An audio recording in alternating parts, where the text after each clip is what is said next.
All right, my friends, welcome to episode 340 of Prof and Dev Play Games. My name is Larry, the professor at Prof Plays Games on Twitter. Over there is Anthony, the dev at SummerSpeak on Twitter. How's it going this week? It's going okay. Doing all sorts of crazy things. Finally getting around to a lot of house projects been putting off for a long time, like new flooring in the basement. Have you started that already? Nice. No, I mean, well, kind of. When we got someone to come out and do the measure and got one quote. But the thing is, this is fun times. I don't know if it's Washington State. Probably other states do this too. The house was built in the late 60s. And there's some in the basement. On one part of the basement, there is vinyl sheet flooring. Very old. Mm-hmm. But no one will come out until I get it asbestos tested. Yeah, exactly. I was worried you were going to say the A word. Yep. It might be. I don't know. Yeah. And that's why no one will even work on anything. Yep. And it's a super small part of the basement too. It's like I've done a lot of research on asbestos, and now and doing yep, okay. It's not an issue that it'd be an issue with removing it. So if it's in there, it's fine. As soon as you disturb it, start ripping it up would be the problem. Yes. So yeah, I got a test thing. I sent that away so I can see if it has any in it. And there's some ceramic tile in the other room, that was in the mid to late 90s. That stuff was put in, but they still want that tested because so it's chip away pieces of it, basically. Yeah, we're gonna remove it anyway. So yeah, I went down and mask on, some gloves, and just racked off a couple-inch chunk of tile. That was fun. You can expose yourself to asbestos to test for it. Yeah, I mean, I read about it. It's not. I mean, yeah, wear a mask, wear gloves. Yeah, you're not. It's gonna be typically okay there. So had to chunk that out and then cut a piece of the vinyl sheet flooring up, which was weirdly came up really easily. You're I'll just pull this up, then you can come out and work. Kind of. I was like, it's in pictures though. No one will actually come out until I can have some verification that it doesn't or does not. And if it does have asbestos, then I need to get an abatement company to come out and remove it, certify that it's all gone. Yeah. Home ownership and home projects kind of suck in this way. So that's fun. The final result would be nice.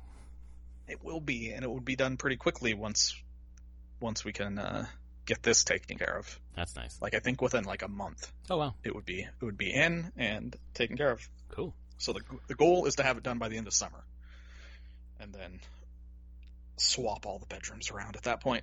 So, nice. Okay. It'll be good. But that's still. Cool.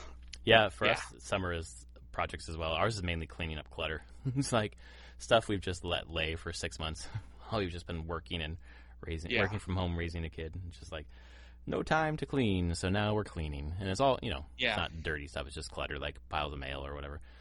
Yep. But, yeah. Oh, hey, there's a check there. Great. Awesome. Hope it's not expired. That's yeah. Yeah. Well, this week we are going to talk about other things besides home improvement. We're going to talk about Sony's State of Play that they had on June 2nd. And, kind of the lead-off for the not E3 season. What'd you think about it overall? The best State of Play that we've had in a long time. God, it is maybe the best ever. I don't know. It was really good. Yeah. I wouldn't say best ever because there was no God of War in there. No, but I feel like compared to other State of Plays, I can't think of a State of Play that maybe ones that focus on one game that you were super excited about maybe is better than this, but I feel like overall this is well-rounded. It was very well-rounded. I'm just trying to remember, how long have they been doing State of Plays? God, a couple of years, haven't they? Before COVID, I thought.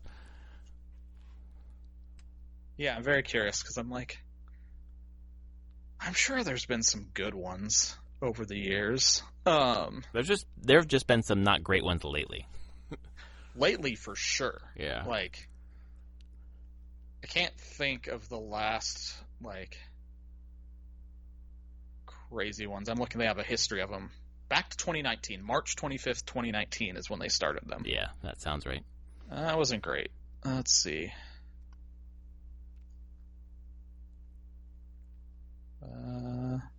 Actually, this might be the best one. All these are kind of like have some good stuff in them, but a lot of just like meh as well. This one didn't have a lot of meh. No, overall. even that what we're supposed to be, I don't know, like Roller Drome, for example, maybe like a low point for the state of play. This one still was a really great looking game that is like would be a high point in a different one. So it's even like the stuff that didn't stand out exceptionally still I thought was really good. Yeah, that was nice that they focused on put a couple small indie things in there as well. Like probably felt great for those devs to be in there. I think it was Roller Drome actually, where it's a small team, it's Roll 7, and they were like live streaming it, and they just like lost their shit when their game came on. Which is cool to see, really cool to see. The other indie one, I guess I heard similar things, was Eternites, which is very inspired by Persona and Shin Megami Tensei. Have you heard about that backstory? No. So when go ahead. No, you go ahead. Am I right in hearing that the person was super like influenced by those games? Yeah. Like, so wanted to make his own version of. Exactly right. Played Persona, basically. Played Persona 5, played Persona 4, played Persona 4 Gold, and went back to Persona 3 or whatever, Persona 3, whatever the name of the remake one is or whatever. Yeah. And quit their job because they wanted to make a game like that. So when this came on, I was like, is this like a new Persona game? Because I know Atlas was going to be part of, Summer Games Fest, and I was like, this looks like a Persona. And like Eternites came up, I was like, what the fuck is that? And then I heard that story, I was like, oh my god. Perfect. That's really cool. I don't know. It looks cool. It sounds very similar to the Stardew Valley kind of story. Oh, yeah, right. Exactly. Person is just like, I love this type of game. I have an idea. I want to make one myself. And kind of just does it. Like, just committed everything. Like, fuck, I'm going to quit everything and just do it. I don't know. Like I gotta go and beat P5 first, but this this is another one. It's just like came out of nowhere indie game that like looks like on another level. Looks really cool. Yeah. Yep. I'll probably play it. Seems neat. But then I guess that's the two. Was that the two indies? Like Tunic was in there. Yeah. Is coming Tunic in Season. Oh yeah, you're right. Season is also. Yeah. Tunic. Which Season, I mean. Sorry, go ahead. Which I don't know what Tunic. I don't know what Season completely is going to be. But... I don't know either. I was like, is this like a Death Stranding thing where you're just like delivering shit but on a bike? I don't know. Yeah. That's probably the one where I was like, what is this? The most of all of them? I don't know. I didn't connect to that one very much. But the other indie was Stray. And oh, that's right. I had heard about this, but I had forgotten this was, even, I don't know, revealed or whatever. And that people were waiting for. I just kept hearing people talk about it on podcasts. I was like, what the fuck is that? And then when this whole thing came on, like, after it was done, that's the game when I was like, I'm most excited for that game. I don't know why. I just want to play as a cat. He's going to play as a cat in a robot future. Yes. Well, that sentence is awesome. And it's free for premium or extra tier. It's like a $30 game. The upgrade is basically $30 to get to premium. I was like, okay, I think they might have sold me on premium then. Yeah. Good job, PlayStation. Yeah, I was very amused by that one, and it was a great little trailer because, I mean, he get to show a cat doing cat things, knocking things over, jumping around, meowing and purring. Like, they're like, look at how cute our character is, basically. Very cute, very cool. Don't you want to play a cat? Yes, very much do. And it's July 19th, like really soon. Very nice, because summer is kind of bereft, I think, of things coming out. So, I mean, people are still playing Elden Ring. But... Yeah, I think it's also coming out on PC as well. Oh, yeah, I'm sure. I saw it on Steam for, like the 10% discount or whatever. So. Yep, Stray. Summer of Gaming, July 19th on PC as well. Yeah. So, Get your cat walking sim on. It looks like the perfect. After putting the 80 hours into Elden Ring so far, the short experiences are nice, and this looks like a 6 to 10 hour kind of thing, maybe. Yeah, they haven't said, but it just seems like it. The Steam description is lost, alone, and separated from family. A stray cat must untangle an ancient mystery to escape a long-forgotten cyber city and find their way home. That sounds awesome. So cool. Really just an adventure game where you play a cat as a cat. Go. It's such a cool juxtaposition, like cyberpunk future and tabby cat. Yep. Oh my god. There was one game later that just screamed Anthony, and I know you're going to get it day one. Callisto Protocol. Oh yeah, totally. Oh god damn. Nope. I know it's a Dead Space dev. So it is, yeah. Yeah, Games Radar says, look, it's Dead Space 4, just don't tell EA. Yeah, basically. Yeah, no, not at all. Never. Nope. Not thanks. Touching that one. Yeah, exactly. Have fun though. People, I'm sure, will love it. I'm sure they will. People were really excited for that one. They were. It looks good if you like that kind of thing. Speaking of spooky stuff, Resident Evil 4 remake, I guess. Yeah, remake. Yeah. Got announced and people were very excited. Yeah, I've heard. I never played Resident Evil 4. I haven't played a Resident Evil since 2. I played 7. That's it. It was fine. Although 4 came out on the GameCube, I believe. Originally. I need to check that. Let me make sure I had that right, but I'm pretty sure it was a game. Yep, platforms, GameCube. Wow, GameCube, Resident Evil 4, okay. And I remember that coming out, and people, loved 4. Yeah, people talk about it being, the best Resident Evil. Yeah. So, people are very excited it's coming back. And no one got to play it because it was only on the GameCube. I think it's been ported other places now. Oh, you can play it on PlayStation right now, yeah. Mm-hmm. Yeah, maybe it's been ported. I don't know. It has. It's on PlayStation 4. Ports, there it is, yeah. Mm-hmm. There's a PC port, PS2 port, yeah. All over the place. But back in the day, you needed a GameCube. Yeah.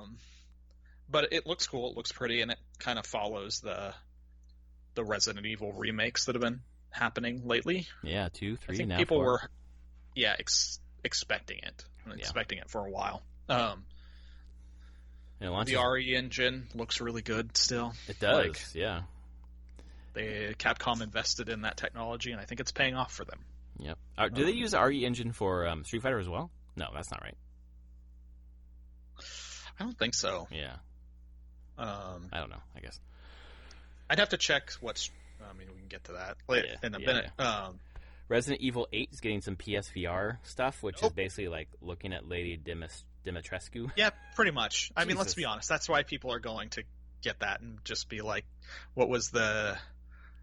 Every time I saw a reaction to this trailer or any one thing, they were just like, step on me, please. Oh, my God.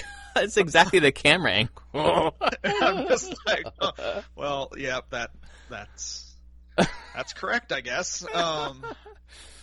Oh, Jesus Christ. And just think of that in VR. Boy, the people that are going to be awakened to some of their kinks is probably going to be very high playing that one in VR. No kink shaming here, but yeah, I'm not. No, but I'm like, I'm sure there's formative experiences for any of that, and this might be one of those for a good chunk of people. Oh my God. You walk in on... No, I'm not even going to go there. Never mind. Yeah. The next one... Or actually, no, next one. One of the PSVR 2 announcements has me worried. They made a specific announcement for No Man's Sky VR 2, PlayStation VR 2, and I wonder what implication that has for backwards compatibility. Yeah, I don't know. Ugh.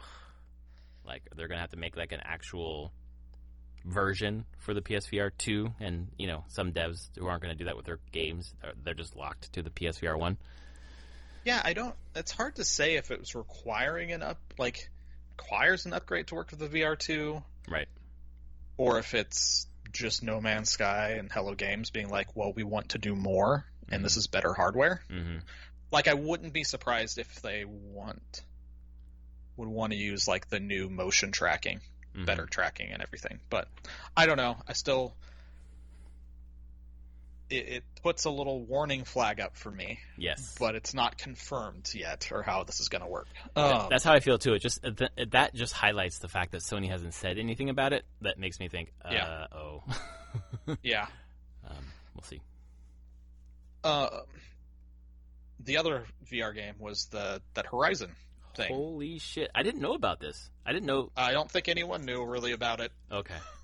Wow. It looks really fun. Yeah.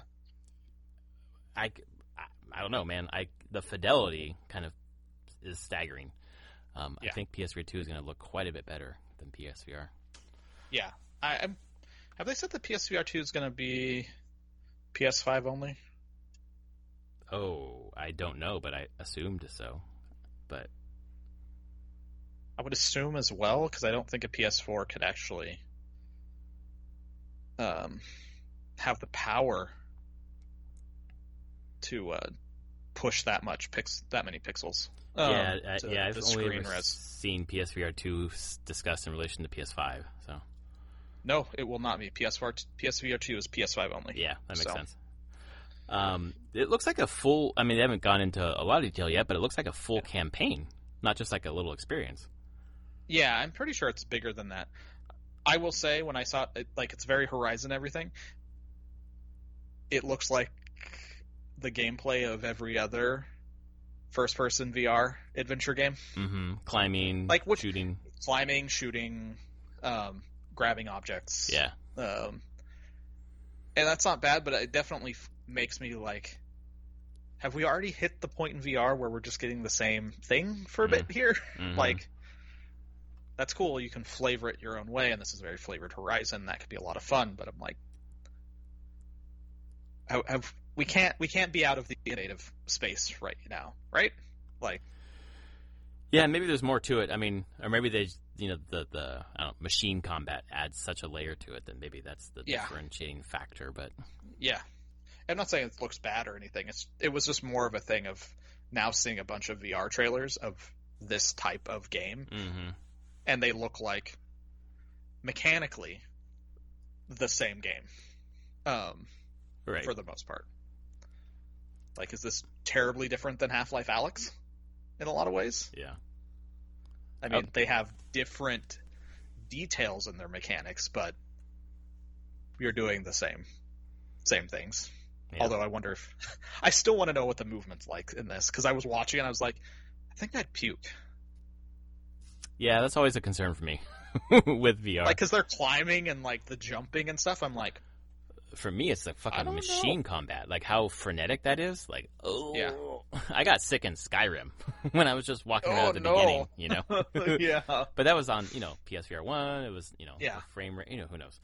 But with this as well, got some news about Horizon Forbidden West. Yes. Fucking just a bunch of shit. They're fixing the flicker finally. It seems like they finally fixed it. I haven't loaded it up yet. In performance mode, but then you've got ultra hard mode, you've got transmog for the outfits. What else was there? Respecking. Yeah, respecking. Thank you. Which new weapons. It's a weird one because I got finishing the game as I did. I got every skill. Oh, so you didn't? There's no need to respec. That's kind of the thing. I mean, if you do something you don't like, you could. I'm sure, but by end game, if you do the majority of the side quests, like getting towards the platinum, max your level and do the side quests, you will have enough skill points to buy everything in the tree. Well, I finished the game and I didn't finish any skill tree, and focused on 2 or 3 and didn't touch others. So I really don't have a ton of points.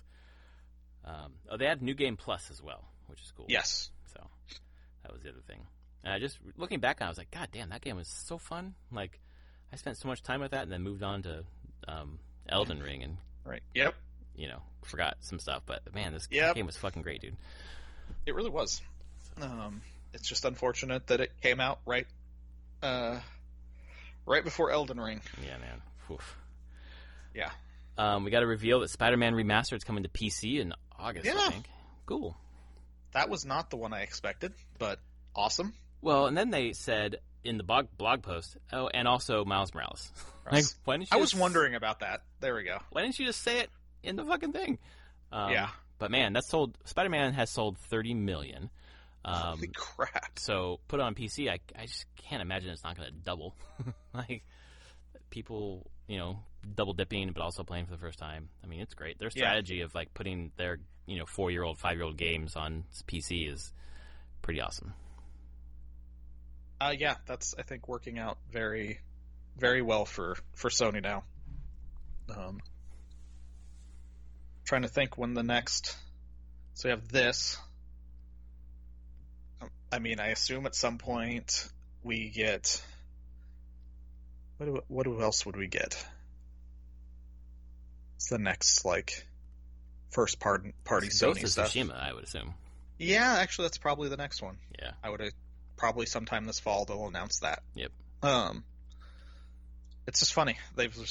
Sony's been like, cool, we can make more money by being multi-platform in one way. Milk all the money by keeping it for years and then put it on PC. Yep. Hey, cool. It works. Yeah, and I don't know. It's pretty cool too, where there's no generation. So if I buy it on PC, I just have it. So yeah, that's cool. We talked about Stray. That's the next one in the thing. We talked about Callisto Protocol. Rollerdrome is like a shooty roller skating game. We talked about Tour Knights. Street Fighter 6. I know you're. I'm not sure how excited you are for Street Fighter 6, but there's something that they talked about. I don't think they talked about it in the video. They talked about it later that has me very excited. They are layering on Smash Brothers esque controls. So really? Yeah, you can just push a push a directional button and then one of the face buttons or whatever, and it'll do the special moves. So you can have more access to the move sets for the characters without learning some of the like really crazy inputs, which I think is a step towards accessibility, which is nice to see. Oh yeah. And for a casual player like me, like I always felt locked away from content because I couldn't do, I could do like the basic stuff like the Shoryuken and the Hadouken and whatever else, but nothing that was like too long, too many inputs, too precise. Yeah. I couldn't access those moves, and then I was like, well, I can't really play this game very well. Looks like it has an adventure mode too, some sort of street brawler kind of, I don't know, Final Fight-esque, which, they fucking also did Final Fight, so combine the two things here would be dope. I don't know if they're going to go that far. But first, when it first came out, I was like, is this like a Final Fight thing? Because at the beginning they didn't show like any of the straight Street Fighter characters. Yeah. Mm-hmm. And so I was like, oh, but they're doing a Shoryuken and like Street Fighter moves. To a trash can. Yeah, and I was like, that's odd. This could be Final Fight. I thought it was. I really did, yeah. And then you got the actual reveal that no, it's Street Fighter 6. You got wide I don't review. know. I wasn't super excited before. Nah. About Street Fighter 6, but watching this trailer, it at least made me go like, oh, I wouldn't say I would pick it up, but I'm more interested in it now than I was before. Just in a curiosity sense of like, well, what they're actually doing with the series and what they're trying to do in 6. Yep. Because clearly it looks like they're trying to change some things, and where I feel like 4 and 5 are very similar in a lot of ways, like 5 being very much an evolution of 4. And this seems like, okay, we're going back to the drawing board at least a little bit here to get some new gameplay and some new, like basically create a new entry point into the series. Yeah, and it certainly feels like a new entry point, but also like, again, something like Smash Brothers where you do have just a one-on-one fights, or you can have the adventure mode, or you could have like the Spirit of Light board, whatever, like different modes. Like Street Fighter, I like Street Fighter so much, and I played a lot of 4. I bought 5 and was like, was not really into the single player content because I play by myself. But this one looks like it has more single player content. I was not interested at all, and then when I saw this, I got way more interested. Then I started reading more and hearing more about the kind of some accessibility stuff, and I was like, this might be fun. So I'm gonna keep my eye on that one. Yeah. Tunic is coming out. You have access to that on Game Pass, I assume, right now. Yes, probably. Yeah, I haven't played it yet, but been been busy with other games. But it looks basically. cool. Season, we talked about that. But then fucking Devil May Cry 6, Final Fantasy 16 was announced. The combat, man. Yeah. I'll be honest, I kind of was losing my shit when Naoki Yoshida was like, they cut to him and he's just doing his introduction, which was a very sweet introduction, I'll be honest. Just very much like, the world kind of sucks right now. We will continue to try to make games to provide happiness and entertainment for everybody. Sorry, we've been quiet for so long. Here's the new trailer. I was so glad that someone said something like that. Like, I wish it would have happened earlier, but when he said that, I was like so affected by it. It endeared me to that man and to Final Fantasy 16 and 17. Sure, why not?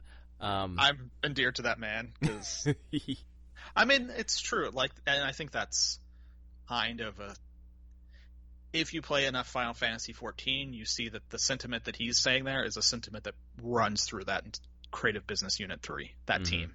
Like, they're there to make things that bring happiness and enjoyment for people, which is that underlying thing of, like, Final Fantasy 14 can be dark at times and get there, but is always hopeful. Yeah.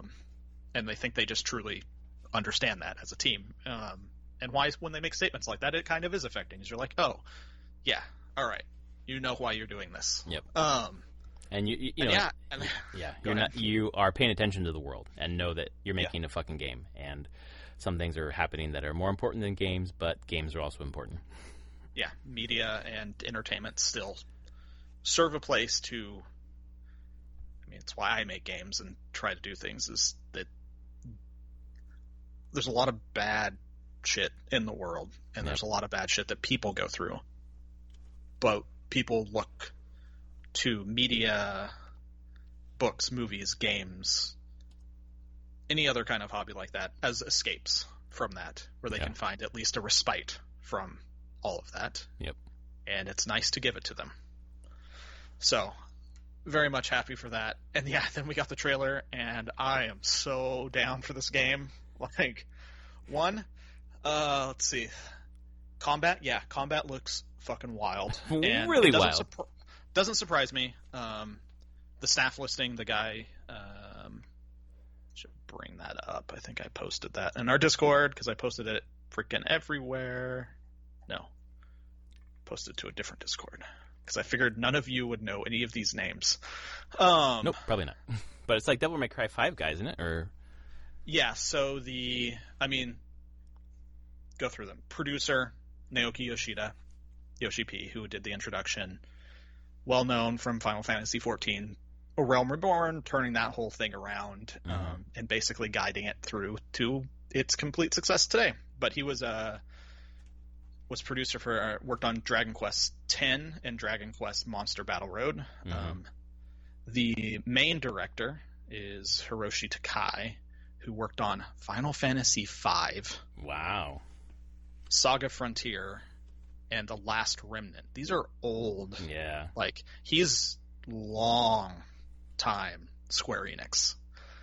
Creative director and original screenplay, Kazutoyo Mayohiro, who worked on Final Fantasy XIV, part of that team, but was also on Final Fantasy XII.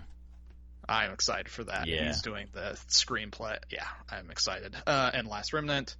Localization is being handled by Michael Christopher Koji Fox, who did localization for Final Fantasy XIV, like a huge amount of it, and he also does the lyrics for all the Primal songs. Oh, wow. Or localizes them. Yeah, his localization is very good overall. He's now the director of localization. So, art director is Hiroshi Minagawa, and this is one that's exciting for me. Again, Final Fantasy XIV. A lot of 16 teams worked on 14. But they did art direction on Final Fantasy XII and Final Fantasy Tactics. Dang. Long time, but I love their art. But this is the one. Combat director, Ryota Suzuki, was not at Square Enix before this game. They did Devil Devil May Cry 5, Dragon's Dogma, and Marvel vs. Capcom 2. Oh, 2. Wow. Okay. Yeah. Whoa, that makes a little sense. Wow. Okay. Yeah. You know, there's so much that was striking about this trailer. Like, it seems like there's like summon on summon battles. Yeah. Some wild. That was unexpected. Yeah, and some wild ass combat. And you know, I love the fantasy setting, and like looks like there's gonna be like a really interesting political story. But the combat stood the fuck out. Like, whoa! I was not expecting this at all. And I don't know if they're gonna mesh that with turn based in some way, or if it's just like, nope, this is action combat. It's action combat.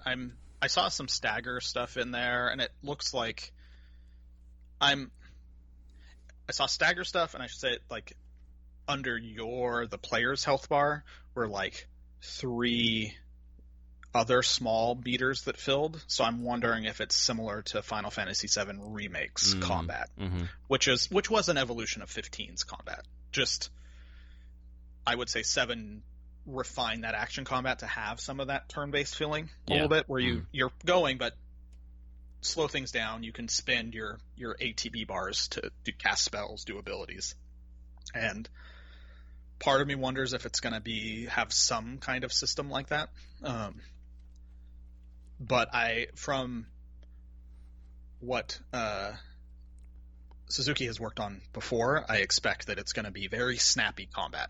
Like, it really very snappy action combat. Numbers pouring out of bodies. Yeah, numbers pouring out. Crazy use of summons, like I was kind of framing through the trailer and combat, and you can see stuff where the face buttons are all like different attack. There's like a jump and an attack, and then there's like, depending on what summon you're attuned to, you have different attacks you can do. And you can like switch the summon, which is weird because the whole premise of the game being that there are people in the world that are dominants that turn into the summons, the icons of the game, and that's like the summons are tied to people, very specific people. So I'm like, do you take other people's summons? Like Pokemon, like you're taking, collecting them all. Maybe, I don't know, but there's something going on there. But that was really cool looking at that. I am super excited overall for it. I hope it sticks the summer 23. 2020, yeah. I thought it was going to be the fall this year, so I was a little disappointed. So did I. That's whatever. Like, take more time to make it good, but... Yeah. They did give some... So that's the other thing before Yoshi P's introduction was saying that they're actually starting to do more press interviews and talking about the game. Like, I follow the Final Fantasy 16 Twitter, and it's now active. Like, since the Direct, they've put up two new character bios for the game. So they're like introducing the world and the characters. And you're right, it's going to probably be pretty political overall. They have a nice big page on like the 6 different nations on this continent that are all have their own desires and that don't really work well together sometimes. And like, there's war and stuff going on. And then just toss giant summons and icons into it. And that makes for fun times. So I'm really excited for that. And then I love the music in the trailer, and it's Masayoshi Soken, the FF14 composer. Nice. And I could tell, like, halfway through, I was like, this is Soken. This is totally him. And then they put lyrics to the Final Fantasy theme at the end, and it's the name of the summon names. If you listen to the trailer at the end, it's hard. It's a choir singing them, but the name flashes on the screen, and the choir sings the name. I didn't notice that. Interesting. And it's like Phoenix, Titan, Shiva, Ifrit, Amulet, Odin. It goes through all the ones that they've shown. It's just funny. I'm like, wow, you've just decided to make a game about summons. Now that's what it looks like. Yeah, I was like, this is like people like summons. Okay, here's the game, all about the summons. It looks, what a great one to end the show on. And God, it looks good, sounds good. Looks like it's going to be a lot of fun. It's like freaking, I don't know if this is going to bear out, but like Final Fantasy, Game of Thrones in some way. That's what I was listening to, there's a YouTube channel called Final Fantasy Union, and they're just like heavy, I would almost call them archivists for Final Fantasy lore and like the games. And they did a big thing on 16, like everything that has been compiled over the past like 4 or 5 years about it. Mm-hmm. And they specifically talked that Naoki Yoshida wanted to make a Final Fantasy game that was, he didn't call it straight up more mature, but he wanted it to be actual fantasy focused, medieval fantasy focused, political, dealing with themes associated with that. Yeah. And I think that's what they're doing, and they're just, throwing summons in on top of that. And the normal Final Fantasy stuff, I mean, the chocobos were in there, and, all the normal Final Fantasy trappings that people have come to expect. But I think there's a good chance that it is a little bit more adult-oriented. I mean, they did show the bare backs of a woman and a man, so I saw a bunch of people being like, "Oh, it's adult now." They're showing the barebacks of characters, and I'm like, "Oh, it's kind of true." They kind of shy away from a lot of that. Yeah. I was super excited. I'm excited to see more info now over the next year as they just kind of trickle out new trailers and new interviews and talk about the whole thing. Yeah. So it sucks that it's a year away, but because I would have expected, I would have expected like spring of next year at this point, because Yoshida originally said that he would like to release it soon after showing. That's like exactly starting to rev this up, but that still felt like 6 months, and I'm like, okay, 6 months from June is the beginning of December, and I don't think they would have done it right before Christmas. I think they would have been at that point just like wait a few more months. So soon doesn't. They're just going to wait, but they're just going to wait. Maybe that's less them and more Square as well. Saying this fits at this time frame better. We'll give you more time. Sorry, go ahead. In one of the interviews, they talked about the game is playable fully. Right, like you start can to finish. start to finish, complete the game. It's not polished in that phase, and I'm sure there's bugs, and I'm sure there's like missing cinematics and things like that. But that does say something that the game is actually playable start to end. I guess if they had said, given the window, fall 22, I would have thought, it's probably going to get pushed. So I'm just worried. Does summer 23 mean it could still get pushed? And it probably, who knows? But it could. But that's the thing with Creative Business Unit 3. Like, they've rarely delayed things. Like, even Endwalker only got delayed 3 weeks. Okay. Like, and then before that, they didn't, like, FF14 expansions didn't really get delayed. Like, when they put a date on them, that was the date. So maybe they'll stick to it then. Yeah, this could be late summer. I mean, summer is a big window there. June, July, or August. So just don't release it around Breath of the Wild 2. Just avoid that. Hopefully everyone can avoid that. Yeah. I have more skepticism on Breath of the Wild 2 landing in its desired spot than I think of this. So me too, considering we haven't seen shit about Breath of the Wild 2, to be honest. But yeah, that was the entire state of play, and I think it was great. It was awesome. It was start to finish. Stray was very exciting, and then Final Fantasy for me, both those two. Yeah. But everything except for Callisto Protocol, not because it doesn't look good, it looks amazing, but it's not a game I'm going to play. Yeah, exactly. It looks amazing for a game that type of game that I hate. So someone will love it. Yeah. Cool. So I'm going to transition to what we're playing with things we hate. Oh boy. I was like, I have to do research on this. I have to know. I played Diablo Immortal. Oh my god, on mobile? And PC. I wanted to try it on both because I just was like, how's this play? What is this thing? Immediately when it out, that's when I tried it, because I didn't hear any of the stuff that's come out over the past few days. Yeah. I can get into. But $110,000 anyway, yeah. Any of that, no, I played it and I was like, let me go with the good first. It does feel like a generally polished, streamlined version of like Diablo 3, kind of, but has a very direct Diablo 2 sequel feel. Like, in a good way, in that way. I'm like, oh, this is actually makes, like, direct connections to Diablo 2 and the lore and what's going on, and it feels way more connected than Diablo 3 ever did. In that way. And that feels great.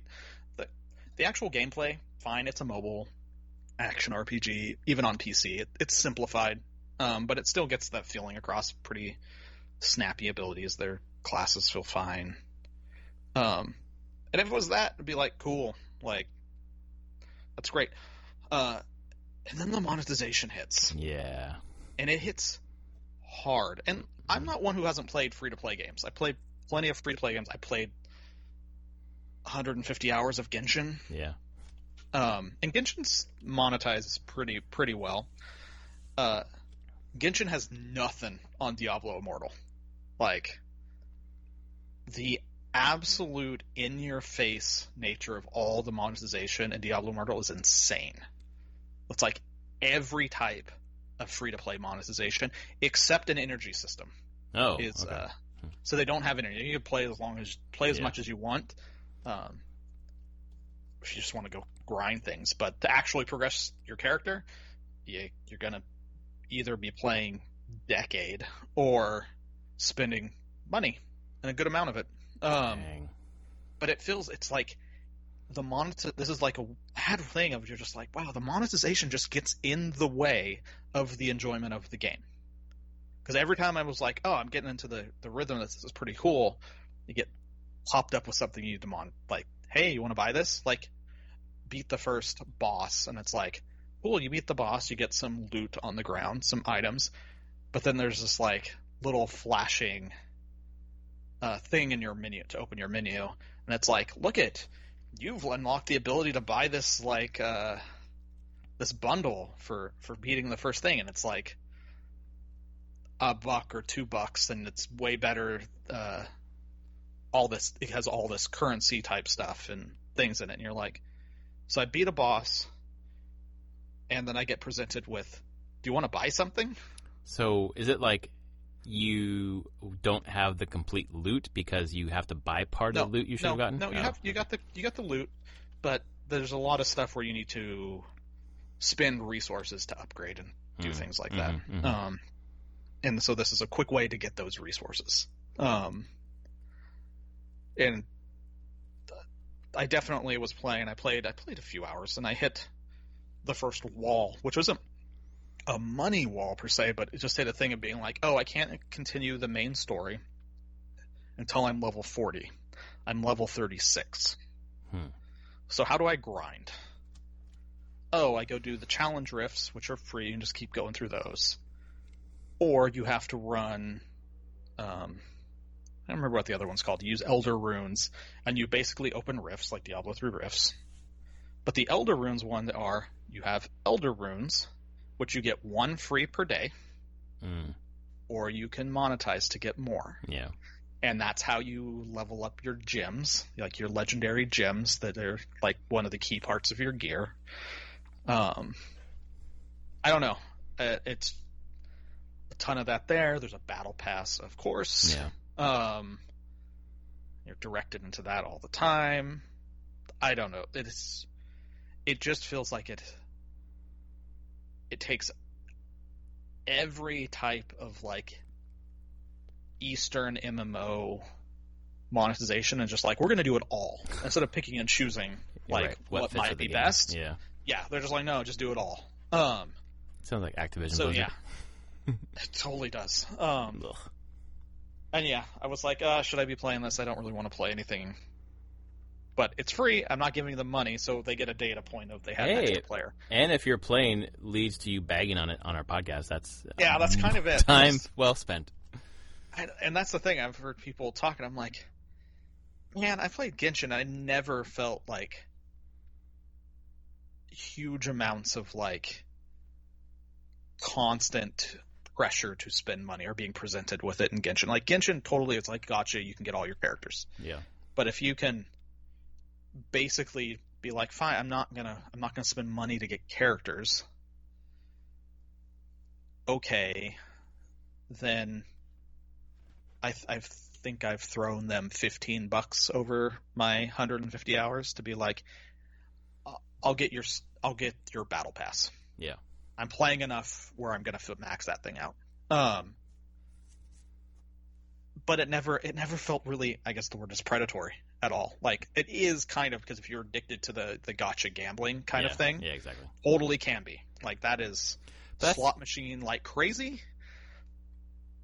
But if you're not, if you're a person that can just be like, I don't care, they give me everything I need to play the game, and I will get the pull on that gacha thing time to time because I just get enough resources in the game to do it. Then you can effectively play the entirety of Genshin without spending a dime. Right. And feel pretty damn good about it. Well, and there's like, in my head, a separation between like the general system of the gacha thing and then how they implement that in the game. And it seems like they implement that in a fairly tasteful way in Genshin versus like, this slot roulette kind of thing, whatever, is addicting in Diablo Immortal. But then they like layer on 6 levels of hell to make it just insidious, kind of. Yeah. And that's the thing, you're not ruling gotchas there, but like you need those runes to run I think they're Elder Rifts, to run those rifts, and those rifts are the direct way that you get most of your power upgrades in the game, like gear power. And every time you run a rift is effectively a slot machine. Yeah. Like it's Diablo. Like that's right. And so like you go into the rift and you can have 3 runes slotted into the rift before you open it, and each rune you don't know what it's going to be, but it will apply a different modifier to the rift. Positives or negatives, and that will affect the overall loot outcome at the end. So I don't know. It doesn't feel good though. I'll say that. Yeah. Like,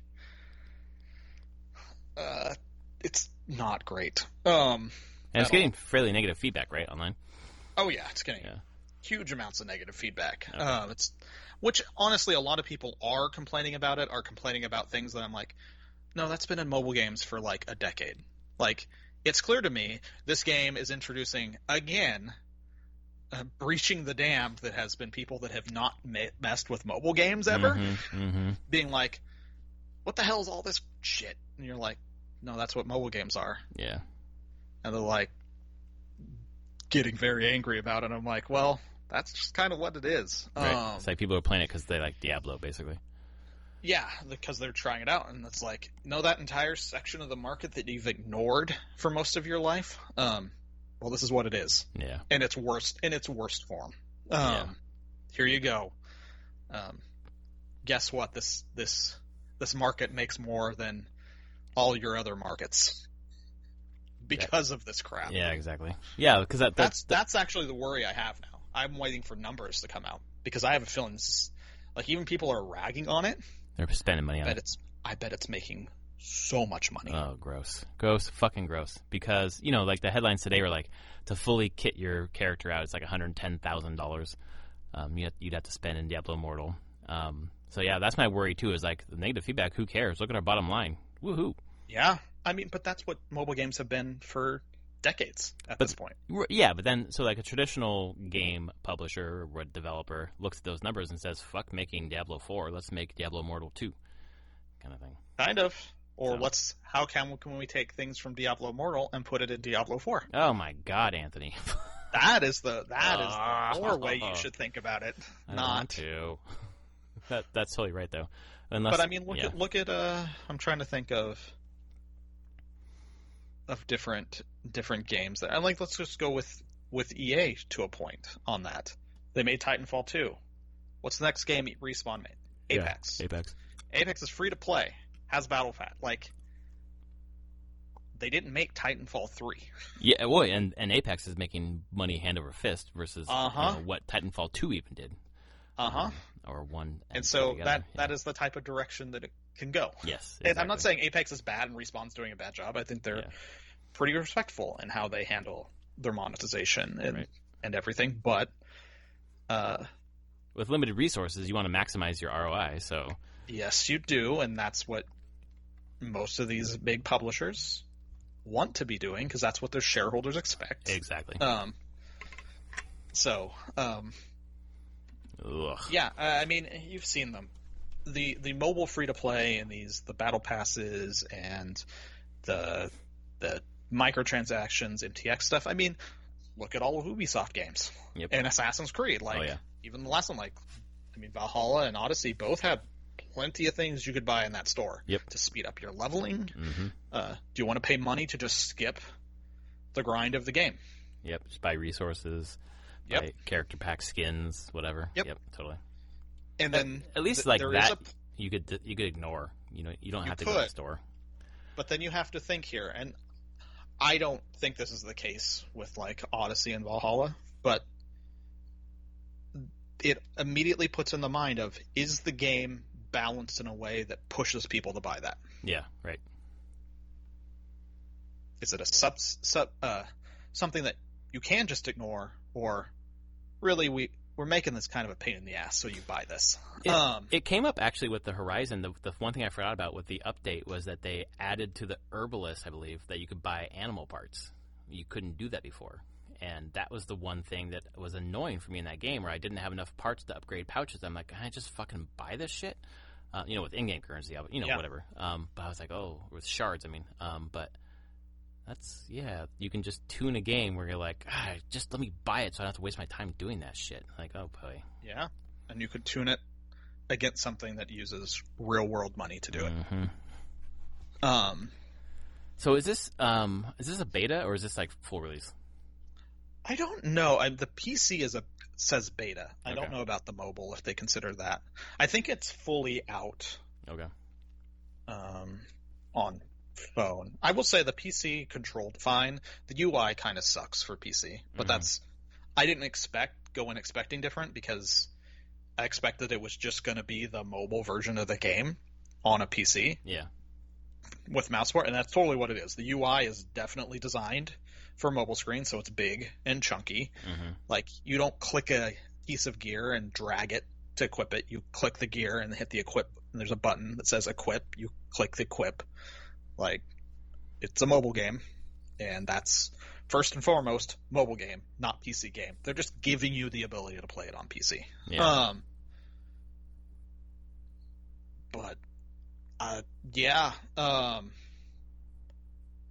I don't know. My fear is, and my expectation is, it's making a lot of money. Ugh. And no matter how much people are going to complain about it, a lot of people are spending money on it. Yep. But they're complaining because they have to spend so much money. They wish they could spend less, but they're going to do it anyways. Boo. Yeah. Welcome to 2022. Exactly. Well, thanks for biting the bullet, checking it out, I guess. It's fine. I feel like it was important for me to at least understand this game and what they were doing. And see what they were doing for that franchise on mobile and what that would be. Because it's been 4 years that they've been working on this thing. Right. Long time. Don't you have phones? Yep. Well, you have phones and PCs now, and you have lots of money in your wallet, so enjoy. Yes. We'll take that now. Mm-hmm. Beyond that, have I played a whole lot? I'm trying to think. I tried Shipbreakers. It lasted about an hour, and I was like, I hate this game. Mm-hmm. I did about because I really didn't like it at all. I did not like the controls. I didn't like. I didn't feel intuitive what I was trying to do. Mm-hmm. So I kind of just stopped. That's how I felt too. Trying to get the salvage back through a specific spot. Didn't feel right. Didn't feel intuitive. I think that's the right word. But you've tried it on Game Pass, right? Yep. That's the point of Game Pass. Yay. It was. And it's $1 right now for even if you're new or returning. But not if you currently have it, right? I don't think so. Yeah. So it's $1 for $1 a month for 3 months. So I'll use it for the summer to play some games. Pretty nice timing for them. They're like, oh, PS Plus is starting. How about you just come over here for $1? Yeah, come back. So that's been great there. Trying to think. Did I touch anything else? No, I meant to play some Borderlands 3, but that didn't end up happening because it was free on Epic a couple weeks ago. Yeah. That's right. Not that I have much faith that it's going to be great, but I played a couple hours with Travis and Brad, and it was like, yeah, it's fun. Not something I'd go back to. It's just, it is what it is. I think that the people who make Borderlands think it's funny. I don't think it's funny. So I thought Borderlands 2 was funny. Yeah, that's good. Everything since Borderlands 2 has not been that funny. Yeah. Like, the writing team changed, or they just got drank too much of their Kool-Aid. It feels like, honestly, it just feels like they're trying too hard after 2. Yeah. 2 felt like the right level of tongue-in-cheekness and irreverence going on. The pre-sequel was the next one after that. I was like, this is moved into just straight up dumb. Yeah. Like, I'm not, the humor is not landing anymore for me. There was some cool parts I remember of 2 that it was funny. There's like the humor in it, but there was also the detail in the small things in the world that would change with the humor. It was like very polished, writing affecting the game world and game world affecting the writing kind of what. So it felt very clever a lot of times in that way. And it just has never got back to being clever. Yeah, 3 did not sound out as clever for me. I like Tales from the Borderlands, but that was Telltale. Yeah. Maybe captured some of the magic. Yeah, I think it did. I remember playing the first part of that, and it definitely felt a bit closer to 2 in its writing. Just higher quality, more attention to detail, more cleverness in the jokes and the setups. Yeah. No, that's about it, though. I haven't done a whole lot. Been a lot of work and not playing games at night, actually. Yeah, me too. The last week has been a lot more work, even though I'm done with school. It's been, I'm in a new position. There's a lot more work. I've played less in the last week than I've played, any week in the past couple of months, to be honest. And I didn't play Elden Ring. I think I maybe talked last time, or I texted you afterwards or whatever. Yeah. I just didn't want. I'm going to go back to Elden Ring, obviously, because I love it. But I needed a break from the grim dark, basically. Not really grim dark, but just the darkness at night. So I wanted something bright and cheery. And Rift Apart hit my sale price of $40, so I grabbed it. And it feels like the right price for that game for me. It's fun. I really like the variety of weapons. The pace of combat and the way that you move during combat is all very fun. The story is, light and, moves the story forward. It just feels, there's 2 things that just are nagging me right now. Maybe it's just coming off of Elden Ring or what, but it feels very hard to, looking at the screen, to kind of tell things apart. Like tell like the path forward apart from the enemies, apart from like NPCs that are like friends or like a neutral landscape. Like I'm a little lost in space physically, and I don't find the rift thing to be that interesting. You hit L1 when there's a rift, and you like get teleported right to there, and it's like right to that spot, and it just I don't know, that traversal is not very interesting to me. And then the other thing that's weird is you start playing as Ratchet, and then you switch to what's her name? Gidget? The other Lombax, the female Lombax. I'm forgetting her name right now. And when you switch to her, you have all the shit that you had unlocked with Ratchet. Same weapons, kind of the same moves. So far, at least, and then you like meet one of the vendors, and they're like, "Oh yeah, we've merged you with the other Lombax in the other dimension, so you have the same stuff." So they explain it away, but it's like, why do I have 2 Lombaxes then if they do the same thing and they move the same way? it just that so far feels weird. Maybe that'll change eventually. But Rivet is thank you, it's Rivet. her name. God damn it! I was like voiced by Jennifer Hale. Oh, nice. Yeah. I was trying to figure out who it was. I remember that it was a very famous voice actress, but I couldn't remember who it was. Jennifer Hale. That's awesome. Yeah, it's great voice acting in the game. You know, it's bright and cheery, and it's just the field of view is just not the field of view, but the fucking what's on the screen is just so much all the time, which is a contrast to Elden Ring, which is like not much. Sure. Most of the time. So it's just that juxtaposition is weird, and that's my major complaint. Other than those two things, it's great.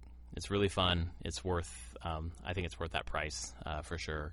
It's exactly what I wanted. It's an 11-hour campaign. Like it's a nice change of pace from Elden Ring, and it's fun. It's good. I'm looking forward to going to play it tonight after the podcast. Like it's a game that I want to keep playing. So, despite those two minor annoyances.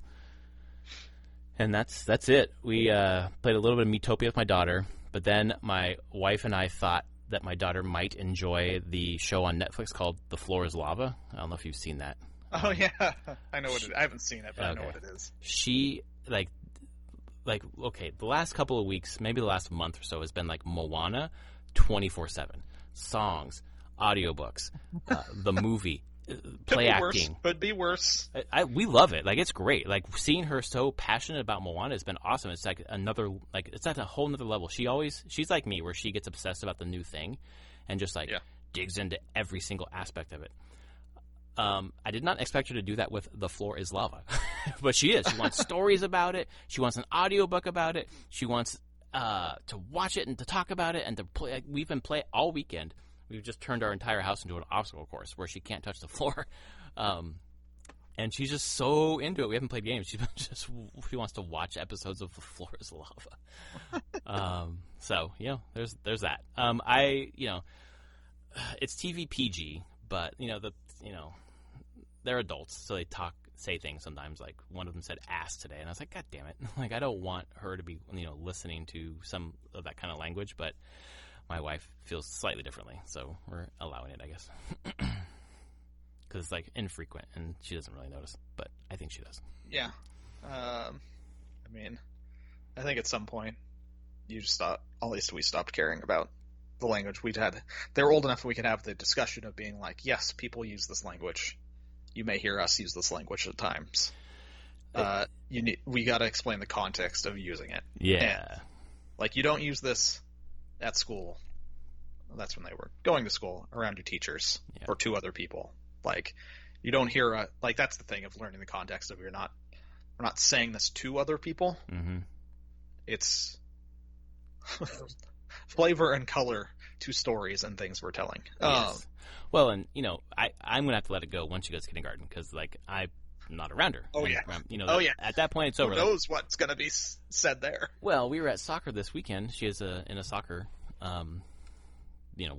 experience for kids, and one of the kids yelled at another kid, "Sit your fucking butt down! Sit your fucking butt down!" And my daughter wasn't near it, but her friend was, and then her friend came to the mom where my daughter was standing next to and said that, and we were all just like, "Well, that's weird." And it's just like one of those situations. This kid's like 4 or 5, and it's just like one of those situations where like, that's a very specific sentence that your parents have certainly told you, and that just made me feel sad.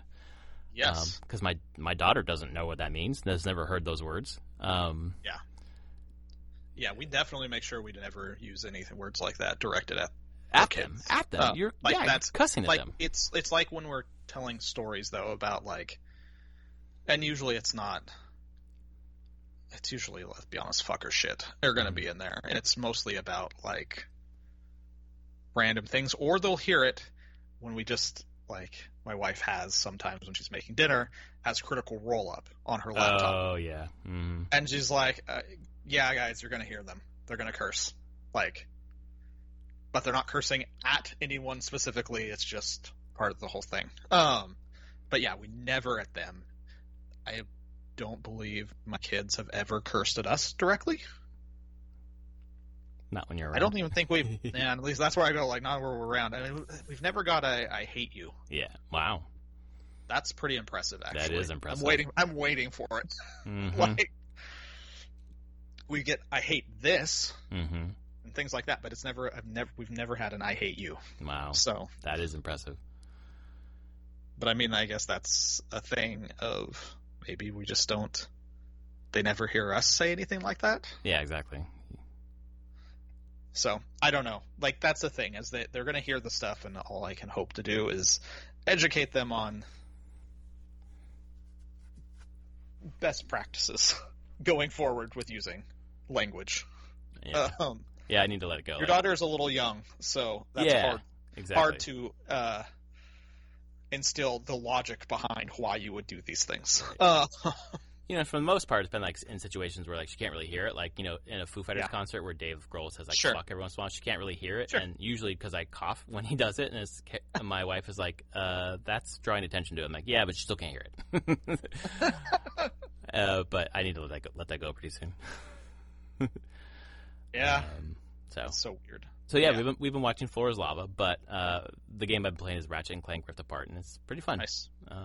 Awesome. I'm enjoying the fact that it's a shorter experience. I played like 2 nights so far, maybe 3, you know, for like an hour each night, and it's like, you're 10% through the game. I was like, I am?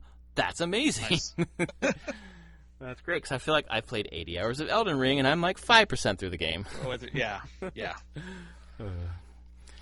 So yeah, that's the Sony State of Play this week, and next week, you know, is the kickoff for a bunch of cool E3 stuff. Yeah, there's a lot or not E3 stuff.